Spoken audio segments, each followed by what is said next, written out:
Sa Cagayan de Oro City, pinaranglan ng Department of Social Welfare and Development in Northern Mindanao ang 4 na mga pumasa sa licensure exam for teachers na anak ng mga miyembro ng Pantawid Pamilyang Pilipino Program o 4Ps. Hindi lang basta pumasa, kundi ang 4 ay kabilang sa top 10 examinees.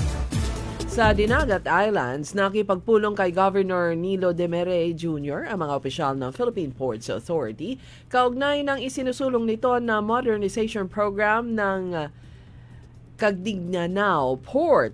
Tampok sa usapan ng panukalang 500 million pesos na pondo na hinihiling ni Demere para sa expansion program ng kanilang pantalan.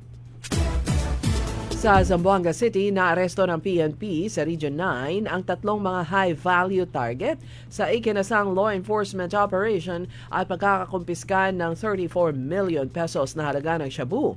Ang mga nadakip ay kinilala sa mga alias na Kasmir mula sa Barangay Talon-Talon, alias Adong ng Bungaw, Tawi-Tawi, at alias Ardison ng Hulo, Sulu, na lahat nadakip sa ikinasang drug buy-bust operation.